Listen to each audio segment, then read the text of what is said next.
আপুটাকে কি বলে শুনুন, আলবিকে নিয়ে দেখুন। সেই গো হয়েছে টানা 16 বছর পরে আমি আজকের রাতটা এমন ভাবে ঘুমাইছি।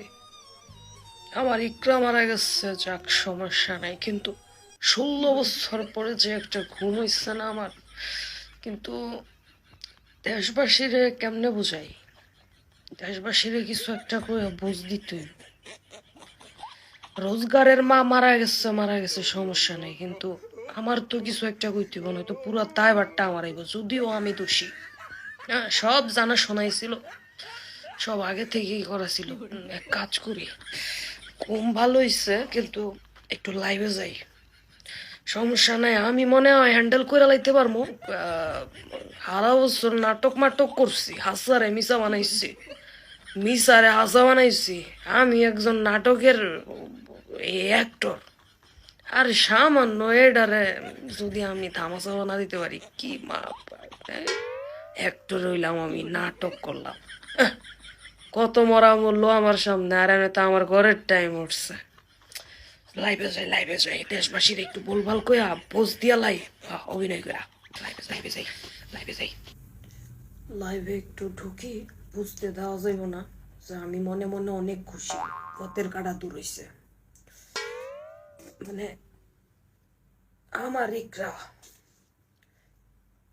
একটা লাইভ চালু হয়ে গেছে, একটু সেট থাকতে হইব। হ্যালো, আসসালামু আলাইকুম সবাইকে।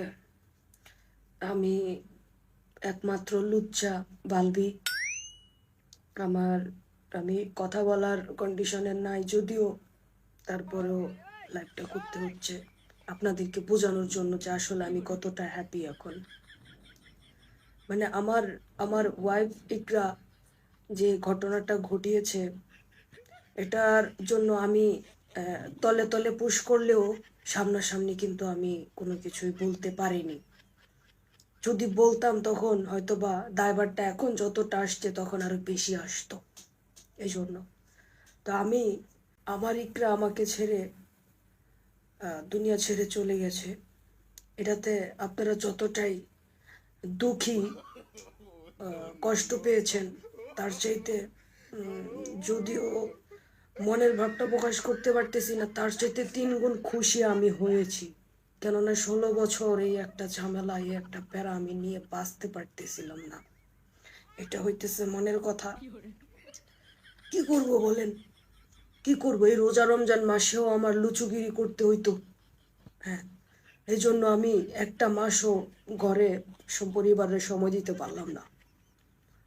আমার গার্লফ্রেন্ড, আমার লুচু মার্কা গার্লফ্রেন্ড, ওরে আমি বার্থডে সেলিব্রেট করার জন্য এক দেশ থুইয়া, মানে আমার দেশ থুইয়া আমি নেপাল নিয়ে এসেছি শুটিং এর নাম করে। ঠিক আছে, এটা আমার ইকরা মেনে নিতে পারেনি। সে মেনে নিতে পারলেই কি না পারলেই কি, আমি অনেকভাবেই তাকে বোঝানোর চেষ্টা করেছি। যেমন তাদের দুইজনকে একসাথে রেখে অনেক ধরনের দুষ্টুমি খুনসুটি আমি করতাম, মানে যেটাকে লুচ্চামি বলে। আমি একসাথে কেকও কেটেছি আমি নেপালে আসার আগে, দুজন একসাথেই ছিল। এতভাবে ইঙ্গিত দেওয়ার পরেও আমার ইকরা বুঝেনি। আমার কি করার বলেন এখানে?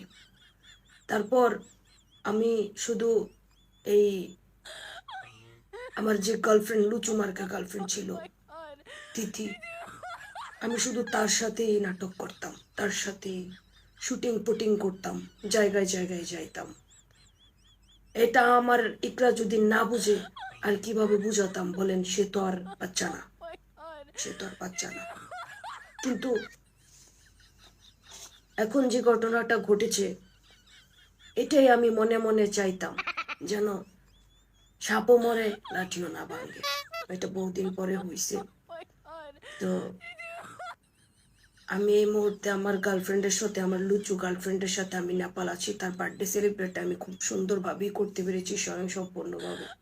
এদিকে আমার ইকরা চলে যায় যাক, আমার তাকে লাশ দেখার প্রয়োজন মনে পড়লেও সেটা আপনারা আমাকে প্রয়োজন মনে করাই দিল। আমার প্রয়োজন ছিল না, কারণ আমার তো তাকে ভালো লাগতো না। এটা আমি অনেক আগেই বলে দিয়েছিলাম, কাজে কর্মেও বুঝিয়ে দিয়েছিলাম। তো আমি 1 নাম্বার লুচ্ছা। আমাকে যতই যেভাবে বলুক, যেটাই বলুক, এটা তো আর আমি শুনতাম না। আজকে আমি লাইভে আসতাম না, এই সত্য কথাগুলা বলার জন্য আসলাম, যে কেন আমার ইকরা আমাকে ছেড়ে চলে গিয়েছে। ঠিক আছে, আমি বাংলাদেশে আসতে চেয়েছিলাম আমার ইকরার শেষ দেখাটা দেখার জন্য। এই দেখেন, আমি টিকিটও কেটেছিলাম, এটা কিন্তু আমার বাংলাদেশ বিমানের টিকিট, এই যে।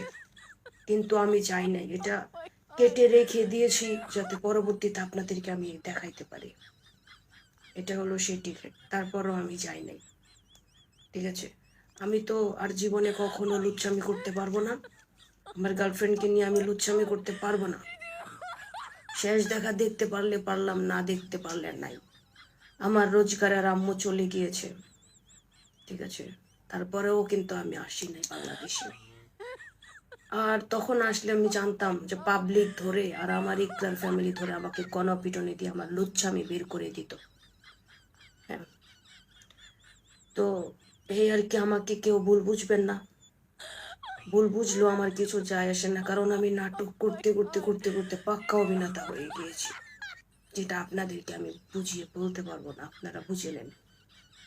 ঠিক আছে, সমস্যা নেই, আমার তাতে যায় আসে না।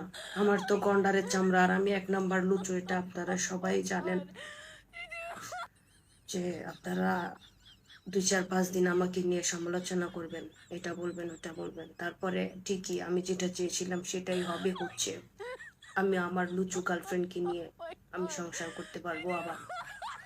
ঠিক আছে, যাই হোক, আমি অনেক সামনাসামনি আপনাদেরকে দেখিয়ে দেখিয়ে স্যাড হলো, ভিতরে ভিতরে অনেক খুশি। তো আমার জন্য আমার পাশে গার্লফ্রেন্ড অপেক্ষা করতেছে, যেহেতু এখন আমাদের খুব খুশি একটা দিন আমাদের পথের ঘাটা সরে গিয়েছে, তার সাথে আমরা ভালো একটা টাইম স্পেন্ড করব।